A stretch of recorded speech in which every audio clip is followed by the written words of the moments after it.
female CEO lost everything. Until a single dad janitor revealed a truth that shattered her world. She had it all. The corner office on the 42nd floor. The designer suits. The respect of everyone who walked past her mahogany desk. Victoria Chen was the CEO of a tech company worth hundreds of millions, and she wore her success like armor. But on a cold Tuesday morning in March, the armor cracked. The board voted her out. 15 years of sleepless nights, missed birthdays, and sacrificed friendships gone in a single meeting. She walked out of that building with nothing but a cardboard box and a heart full of bitterness. What she didn't know was that the man mopping the floors on her way out held a secret that would change everything. A truth so powerful it would shatter the walls she'd built around herself and show her what she'd been blind to all along. Before we dive into this incredible story, if you love heartwarming tales that remind us what truly matters in life, please hit that subscribe button and give this video a thumbs up. We share stories like this every week here on Heartfelt Moments, stories that celebrate kindness, courage, and the unexpected ways people change our lives. Drop a comment below and tell us about a time someone's kindness changed your perspective. Now let's get back to Victoria's story. Victoria had always believed in one thing: hard work. She'd clawed her way up from nothing. The daughter of immigrants who cleaned houses to pay rent. She promised herself she'd never struggle like they did. So she worked. She worked until her hands cramped over keyboards, until her eyes burned from spreadsheets, until the only people she saw were business partners and competitors. Success became her only friend. But now, sitting in her empty apartment with that cardboard box on her marble countertop, success felt like a stranger. The board had replaced her with someone younger, someone they called more innovative. The company she'd built from a tiny startup in her garage now belonged to someone else. She felt hollow, like a building after everyone's gone home. For days, she didn't leave her apartment. She ignored calls from her mother, deleted emails from former colleagues offering sympathy she didn't want. On the 5th day, she realized she'd run out of coffee. It was such a small thing, but it forced her out the door. The coffee shop on the corner was one she'd passed 1,000 times but never entered. Too busy, too important. Now, she had nothing but time. The place was warm and smelled like cinnamon and vanilla. Behind the counter stood a young barista who smiled at her like she mattered, even in her sweatpants and unwashed hair. "Rough week?" the girl asked gently. Victoria almost lied, almost put on the mask she'd worn for years, but instead she nodded. "You could say that." "Well," the barista said, sliding a coffee across the counter, "this one's on me. Everyone deserves a little sweetness when life gets bitter." Victoria stared at the cup, stunned. Such a small gesture, but tears pricked her eyes anyway. She took her coffee to a table by the window and watched people pass by. A mother holding her child's hand. An elderly couple walking slowly, their fingers intertwined. A man in a janitorial uniform hurrying down the street, probably heading to work. She recognized him. Marcus. He'd worked in her building for years, always there early, always there late.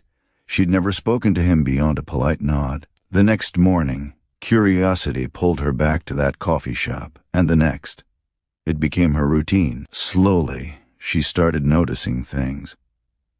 The regular who always left a $5 tip, even though his jacket was worn thin. The woman who brought her therapy dog to cheer up other customers.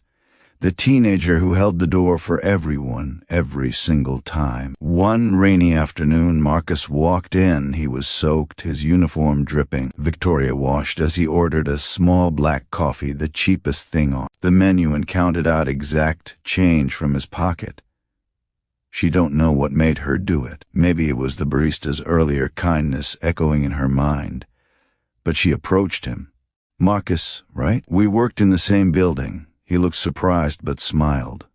"Miss Chen." "Yes, ma'am. I heard what happened. I'm real sorry." They sat together. He told her about his life, how he was raising his 8-year-old daughter alone after his wife died, how he worked 2 jobs to afford her asthma medication, how he mopped floors at night and cleaned office buildings on weekends so she could have dance lessons, the one thing that made her smile.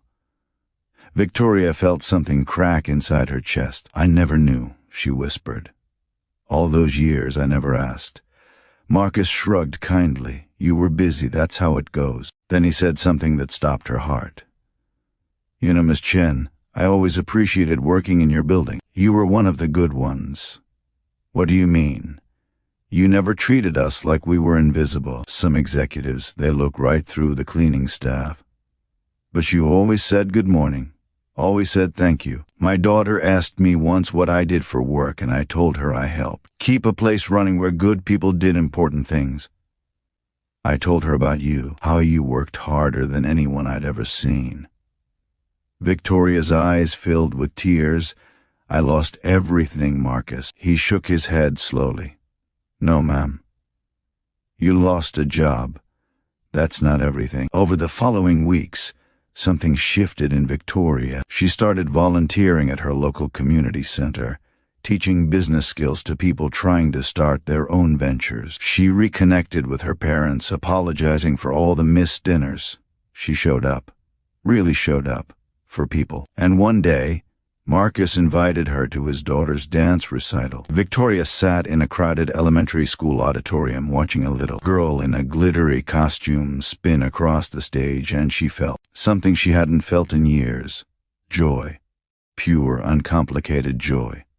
After the show, Marcus's daughter ran up to her. "Are you the lady my daddy told me about? The one who built a big company?" Victoria knelt down. "I used to be. But your daddy taught me something more important than building companies. He taught me to see people." Victoria never got her old job back, but she started something better, a non-profit helping single parents afford childcare while they pursued education. Marcus became her first board member. The barista who'd given her free coffee became her second. She'd lost everything she thought mattered. And in that loss, she found what actually did. Kindness isn't just something we give when we have extra.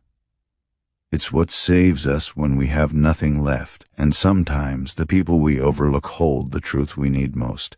So today, look around, see people, all of them. You never know whose kindness might change your life, or whose life your kindness might change.